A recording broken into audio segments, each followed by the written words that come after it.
नमस्कार, राधे राधे, हर हर महादेव। मैं आपका आचार्य देव। आज हम इस वीडियो पे बात करेंगे तुला राशि, तुला लग्न के जातकों के लिए साप्ताहिक राशिफल 15 तारीख से 21 तारीख का जो सप्ताह है कैसा जाएगा। तो टू द पॉइंट आप चीज़ें नोट कर सकते हैं और प्रतिदिन की आप योजनाबद्ध तरीके से काम कर सकते हैं। मैं वृश्चिक राशि पे बनाता हूँ वीडियो, भी आपके राशि पे भी ये लोगों ने कहा कि हमारे राशि पे बनाया जाए, तो आपके राशि पे बना रहा हूँ। तो सहयोग करना अत्यंत आवश्यक है। तो आप स्टार्ट कर रहे हैं रविवार के दिन। रविवार के दिन जो नक्षत्र आ रहा है वो स्वाति नक्षत्र आ रहा है। कौन सा नक्षत्र आएगा? स्वाति। अब स्वाति नक्षत्र आपके लगन में चल रहा है। स्वाति नक्षत्र आपके लगन में चलेगा तो कर्मा का स्वामी आपके लगन में है। तो कर्म, आप संडे का दिन है लेकिन काम रहेगा, ऑफिस का काम तो करना पड़ेगा। कुछ न कुछ काम आपके जो ऑफिस के हैं वो रविवार को भी करने पड़ रहे हैं, लेकिन आप काम करके निकल जाएंगे।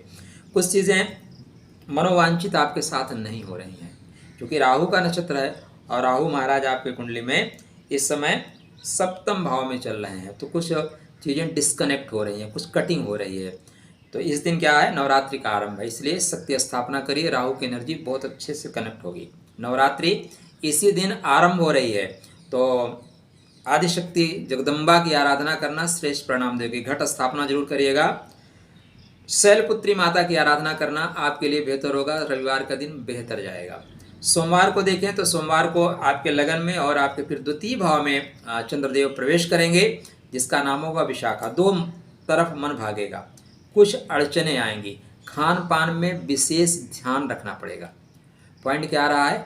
खान पान में विशेष ध्यान रखना पड़ेगा। तो अगर आप व्रत ही हैं, पता लगा बाहर से कुट्टू का सिंघाड़े का आटा लेके आ रहे हैं, आप तो सिंघाड़े का लेके आ रहे हो ना, लेकिन अगला आदमी सिंघाड़े का ही बेच रहा है, ये गारंटी बिल्कुल नहीं है। और सर्वाधिक हमारे यहाँ देखिए, हमारे यहाँ क्या होता है, लोग अवसर का लाभ लेते हैं, अवसर ढूंढते रहते हैं। अच्छा अभी नवरात्रि आई तो सिंघाड़े के आटा के नाम पे फालतू चीज़ें बेच देंगे, इसलिए खान पान में ध्यान रखिएगा। ये चंद्रदेव आपके कुंडली में सेकंड हाउस में चलेंगे और यहाँ से ये नीच होना शुरू हो जाएंगे, ठीक है ना। तो खान पान में ध्यान रखिएगा। फूड पॉइजनिंग होने की इस दिन पूरी संभावनाएं हैं। सोमवार मंगलवार का दिन खान पान के लिए विशेष ध्यान रखना है। माँ ब्रह्मचारिणी की आराधना करेंगे, चीज़ें ठीक हो जाएंगी। सोमवार का दिन आपका काम रुकते हुए चलेगा, आपका काम पूरा नहीं हो रहा है। तो अगर आप चाहते हैं कि आपका काम पूरा हो जाए, काम में अवरोध ना आए, तो क्या करिएगा कि थोड़े से जब घर से निकलने लगेगा तो 1-2 केला कहीं मंदिर में रख के निकलिएगा, काम आपका हो जाएगा। मंगलवार का दिन बेहतर है, हनुमान जी का दिन है और हनुमान जी आपकी कुंडली में द्वितीय भाव सप्तम भाव के कारकत्व को लेकर चल रहे हैं, मतलब धन देने वाले हैं, व्यापार देने वाले हैं। लेकिन नक्षत्र क्या है? शनि का अनुराधा नक्षत्र। शनिदेव भी अच्छे हैं और इसी दिन से शनिदेव मंगल के नक्षत्र में प्रवेश कर रहे हैं, इसलिए इन दोनों की युति बहुत अच्छी है। तो आपकी इस दिन आराधना में जाएंगे, उपासना में जाएंगे, कोई ना कोई धार्मिक यात्रा कर रहे हैं, भगवान को प्रणाम करके आइए। माता रानी सब ठीक करेंगी। दिन होगा माँ का चंद्रघंटा स्वरूप का। चंद्रघंटा स्वरूप को माँ को स्मरण करके जाइए, हनुमान चालीसा का पाठ करिए, दिन बेहतर जाएगा। 18 तारीख दिन बुधवार, बुध के नक्षत्र ज्येष्ठा में चंद्रदेव करेंगे प्रवेश। बुध के ज्येष्ठा में घर होगा सेकंड हाउस, मतलब कर्मा का स्वामी धन के घर में। निश्चित रूप से धनार्जन का दिन है, निश्चित रूप से द्रव्य दक्षिणा प्राप्ति का दिन है। तो बुधवार के दिन आपके जो पैसे रुके हुए हैं, कहीं से पैसा लेना है, पैसे प्राप्त करेंगे। क्योंकि चंद्रमा वह सेकंड हाउस में चल रहे हैं, बुध के नक्षत्र में चल रहे हैं, इस दिन वाणी आपकी अच्छी रहेगी। वाणी वीणा बनेगी और वीणा जब बनेगी तो लोग आपकी तरफ आकर्षित होंगे, दिन बेहतर जाएगा। माता कुष्मांडा का दिन है, उनको प्रणाम करके निकलिए।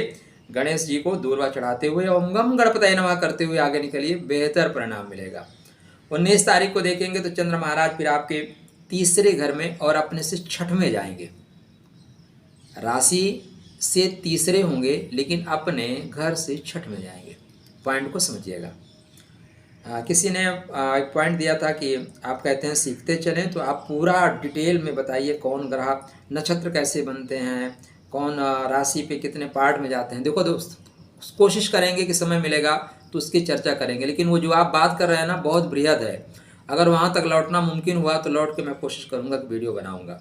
लेकिन अभी धीरे धीरे ये सारी चीज़ें आपके मोबाइल में सॉफ्टवेयर में मिल जाएंगी बहुत इजीली। कोई भी सॉफ्टवेयर डाउनलोड कर लीजिए, वहाँ सारा खाका आ जाएगा। तो 2+2 4 होता है, ये आपका मोबाइल बता देगा। उसको 4 को कैसे लगाना है ये मैं आपको सिखा रहा हूँ।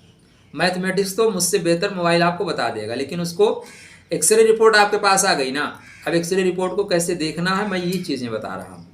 अगर आपको लगेगा कि एक्सवाई रिपोर्ट बनाना कैसे है वो बताया जाए तो मैं वो भी बता दूंगा। तो गुरुवार का जो दिन है मूल नक्षत्र में है। मूल मतलब जड़ से जुड़ के रखना। मूल का मतलब ये भी है कि चीज़ें रुकेंगी। तो इस दिन अगर कोई काम नहीं होता तो बहुत परेशान मत होइएगा। कोई बड़ा प्रोजेक्ट लेके चल रहे हैं तो इस दिन मत चलिएगा, ठीक है ना। बड़ा प्रोजेक्ट चलते चलते रुक जाएगा। तो गुरुवार का दिन थोड़े से अवरोध भरा होगा, अवरोध युक्त चलेगा। क्या करिएगा, मित्रों का, बंधु बांधवों का सपोर्ट लीजिएगा, काम हो जाएगा। शुक्रवार को देखिए 20 तारीख को, तो इस दिन कात्यायनी माता का दिन है। पूर्वाषाढ़ा नक्षत्र है। पूर्व मतलब पहले, आषाढ़ मतलब प्रसन्नता। आपके लग्नेश का नक्षत्र है, राशिश का नक्षत्र है, इसलिए स्टार्टिंग में बहुत अच्छा जाएगा। दोपहर के बाद फिर परेशानियां आना शुरू होंगी।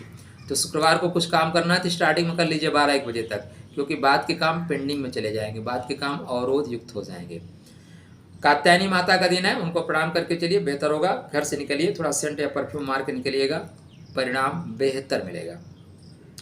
सप्ताह के अंत में आ गए। 21 तारीख को शनिवार का दिन है। उत्तराषाढ़ा नक्षत्र है, सूर्य नारायण का नक्षत्र है, और सूर्य नारायण आपकी कुंडली में लाभ के स्वामी है। अतः चंद्रदेव आपको लाभ देने की ओर बढ़ रहे हैं। चंद्र बोलेंगे अब लाभ देना है, क्योंकि इसके बाद भाई उनको जाना सुख के घर में ना, तो लाभ देते हुए बढ़ेंगे। लेकिन कब देंगे, उत्तराषाढ़ा मतलब स्टार्टिंग में दोपहर तक आप अच्छा काम नहीं करेंगे शनिवार को। दोपहर के बाद आपके जो काम है बनना शुरू हो जाएंगे। तो कुछ काम पेंडिंग में है, आप सोचते हैं सैटरडे को स्टार्टिंग में कर लें, तो ऐसा नहीं होने वाला है, वो दोपहर के बाद होगा। तो बहुत परेशान मत होइएगा, काम हो जाएगा। क्या करिएगा, पिताजी को नमस्कार, पिताजी को प्रणाम करके चलिएगा।